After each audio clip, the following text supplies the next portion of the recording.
Supreme court ఇటీవల ఇచ్చిన ఆదేశాలను పాటిస్తూ ఎలక్టోరల్ బ్యాండ్ల ఆల్ఫా న్యూమరిక్ నెంబర్లు సహా అన్ని వివరాలను కేంద్ర ఎన్నికల సంఘానికి భారతీయ స్టేట్ బ్యాంక్ సమర్పించింది. ఈ విషయాన్ని తెలియజేస్తూ సుప్రీంకోర్టులో ఎస్ఐబి అఫిడవిట్ ను దాఖలు చేసింది. ఇక స్టేట్ బ్యాంక్ ఆఫ్ ఇండియా తన వద్ద ఉన్న ఎన్నికల బ్యాండ్ల అన్ని వివరాలను మార్చి 21న భారత ఎన్నికల కమిషన్ కు అందించింది అని అఫిడవిట్ లో ఎస్బీఐ చైర్మన్ దినేష్ కుమార్ ఖన్నా పేర్కొన్నారు.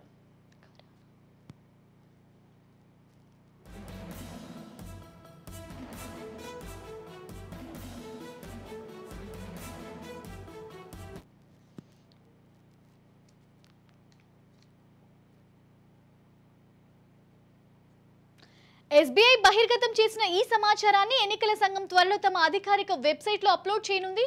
ఇంతకు ముందు ఎస్బీఐ విడుదల చేసిన ఎన్నికల బాండ్ల జాబితాలో ఏ కంపెనీలు ఎన్ని విరాళాలు ఇచ్చింది, ఏ పార్టీ ఎన్ని విరాళాలు పొందింది అనే ఇన్ఫర్మేషన్ ఇందులో ఉంది. ఇక వాటిలో ఆల్ఫా న్యూమరిక్ నెంబర్లు లేకపోవడంతో ఏ కంపెనీ నుంచి ఏ పార్టీకి ఎంత మేర విరాళాలు అందాయనే దానిపై క్లారిటీ రాలేదు. ఇక పారదర్శకతకు పెద్దపీట వేసేందుకు గాను ఈ సమాచారాన్ని కూడా బహిర్గతం చేయాలని మార్చి 18న ఎస్బీఐను సుప్రీంకోర్టు ఆదేశించింది. మార్చి 21లోగా ఆ వివరాలను ఈసీకి అందించి తమ ఆదేశాల అమలుపై అఫిడవిట్ ను అందించాలని బ్యాంకుకు నిర్దేశించింది.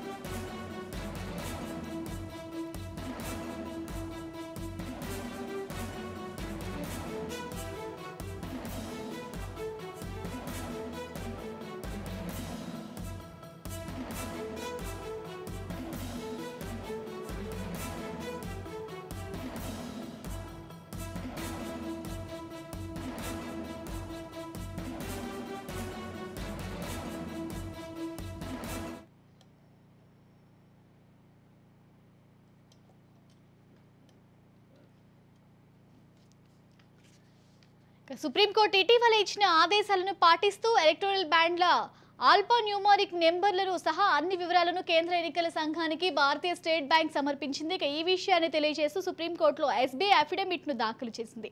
స్టేట్ బ్యాంక్ ఆఫ్ ఇండియా తన వద్ద ఉన్న ఎన్నికల బ్యాండ్ల అన్ని వివరాలను మార్చి 21న భారత ఎన్నికల కమిషన్ కు అందించింది అని అఫిడవిట్ లో ఎస్బీఐ చైర్మన్ దినేష్ కుమార్ ఖన్నా పేర్కొన్నారు.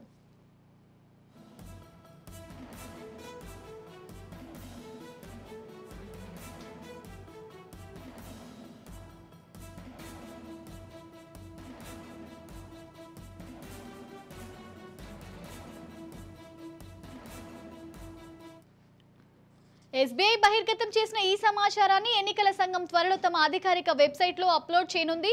ఇంతకు ముందు ఎస్బీఐ విడుదల చేసిన ఎన్నికల బ్యాండ్ల జాబితాలో ఏ కంపెనీ ఎన్ని విరాళాలు ఇచ్చింది, ఏ పార్టీ ఎన్ని విరాళాలు పొందింది అనే ఎన్నో ఇన్ఫర్మేషన్ మాత్రమే ఉంది. వాటిలో ఆల్ఫా న్యూమరిక్ నెంబర్లు లేకపోవడంతో ఏ కంపెనీ నుంచి ఏ పార్టీకి ఎంత మేర విరాళాలు అందాయనే దానిపై క్లారిటీ రాలేదు. ఇక పారదర్శకతకు పెద్దపీట వేసేందుకు గాను ఈ సమాచారాన్ని కూడా బహిర్గతం చేయాలని మార్చి 18న ఎస్బీఐను సుప్రీంకోర్టు ఆదేశించింది. మార్చి 21లోగా ఆ వివరాలను ఈసీకి అందించి తమ ఆదేశాల అమలుపై అఫిడవిట్ ను అందించాలని బ్యాంకుకు నిర్దేశించింది.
ఇక సుప్రీంకోర్టు ఇటీవల ఇచ్చిన ఆదేశాలను పాటిస్తూ ఎలక్టోరల్ బ్యాండ్ల అల్పోన్యూమరిక్ నెంబర్లు సహా అన్ని వివరాలను కేంద్ర ఎన్నికల సంఘానికి భారతీయ స్టేట్ బ్యాంక్ సమర్పించింది. ఇక ఈ విషయాన్ని తెలియజేస్తూ సుప్రీంకోర్టులో ఎస్బీఐ అఫిడవిట్ను దాఖలు చేసింది.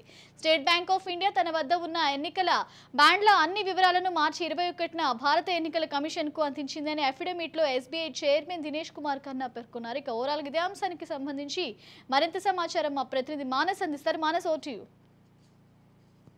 మనం చూసినట్టయితే లైక్ ఈ ఎలక్టోరల్ బాండ్స్ అనేది పెద్ద ఇష్యూగా అయిందని చెప్పుకోవచ్చు. ఎందుకంటే ముందుగా ఎప్పుడైతే సుప్రీం కోర్టు ఒక్కసారిగా ఎలక్టోరల్ బాండ్స్ ని రద్దు చేయాలనేసి ఎప్పుడైతే తీర్పు ఇచ్చిందో ఆ రోజు నుంచి కూడా రాజకీయ పార్టీలు అన్నిట్లోనూ అటు బీజేపీ కావచ్చు, కాంగ్రెస్ కావచ్చు, అదేవిధంగా ప్రాంతీయ పార్టీలు అయినటువంటి తృణమూల్ కాంగ్రెస్ తో పాటు బీఆర్ఎస్, డిఎంకే, అన్నాడీఎంకే లాంటి పార్టీలన్నీ కూడా ఒక టెన్షన్ వాతావరణంలో అయితే ఉన్నాయని చెప్పుకోవచ్చు. ముఖ్యంగా పార్లమెంట్ ఎన్నికలతో పాటు ఇతర రాష్ట్రాలన్నింటిలో కూడా చాలా రాష్ట్రాల్లో ఎన్నికలు జరుగుతున్న వేళ ఇలాంటి ఎలక్టోరల్ బాండ్స్ రద్దు చేయడం అంటే పార్టీకి ఇస్తున్న ఏకైక ఫండ్ మార్గం అనేది ఎలక్టోరల్ బాండ్స్. ఎందుకంటే మనం చూసినట్టయితే 2018-19లో బీజేపీ సర్కార్ మొదటిసారిగా వీటిని అమల్లోకి తీసుకొచ్చింది. అప్పటి వరకు బ్లాక్ మనీ రూపంలో వైట్ గా మారుస్తూ ఇలా ఫండ్స్ ని తరలిస్తున్నారు అనే ఒక చిన్న కంప్లైంట్ అయితే ఉండింది. అయితే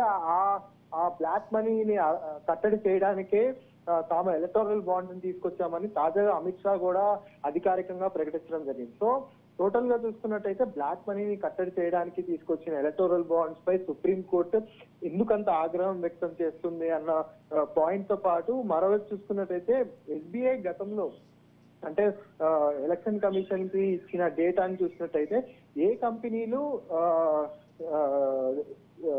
డబ్బులు చెల్లించాయి, అంటే ఏ కంపెనీలు ఎలక్టోరల్ బాండ్స్ ని చెల్లించాయి, అదేవిధంగా ఏ పార్టీకి ఎంత సొమ్ము వచ్చింది అనేది మాత్రం ఇచ్చాయి. అయితే ఏ కంపెనీ నుంచి ఏ పార్టీకి ఎంత మొత్తంలో అందాయి పర్టికులర్ గా ఇప్పుడు ఫర్ ఎగ్జాంపుల్ మనం చూసుకున్నట్టయితే అటు నాల్కో కావచ్చు, ఇటు వేదాంత లాంటి కంపెనీస్ కావచ్చు, ఏదైనా కానీ వాళ్ళు ఒక గేమింగ్ కంపెనీ కావచ్చు, అంటే చెన్నైలో ఉన్న ఒక గేమింగ్ కంపెనీ అత్యధికంగా కొన్ని కోట్ల రూపాయలు ఒక పార్టీకి చెల్లించింది. అయితే ఏ పార్టీకి ఎంత మేరకు ఏ కంపెనీలు చెల్లించాయి అనే దానిపైన సుప్రీంకోర్టు మరోసారి ఎస్బీఐని వారించడంతో ఎస్బీఐ ఆ నెంబర్లను కూడా పూర్తిగా ఈసీకి అందజేయడం జరిగింది. సో ఈసీ వీటిని ఎప్పుడు అధికారికంగా తన వెబ్సైట్ లో పెడుతుందనే దానిపై చిన్న ఉత్కంఠ కూడా నెలకొంది. ఎందుకంటే పూర్తిగా ఏ కంపెనీని అంటే మనం చూసినట్టయితే ప్రభుత్వంపై ప్రధానంగా కాంగ్రెస్ లాంటి విపక్ష పార్టీలు చేస్తున్న విమర్శలు కూడా ఏంటంటే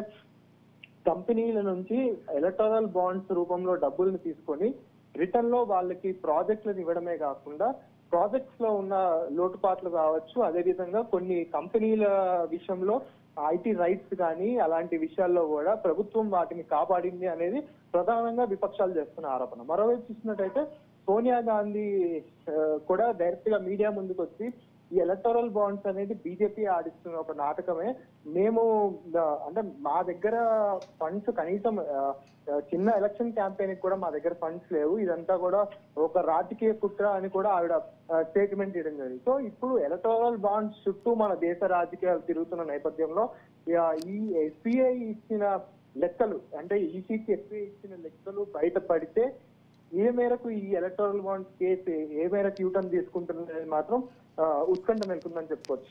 రైట్, థ్యాంక్ యూ మానస్.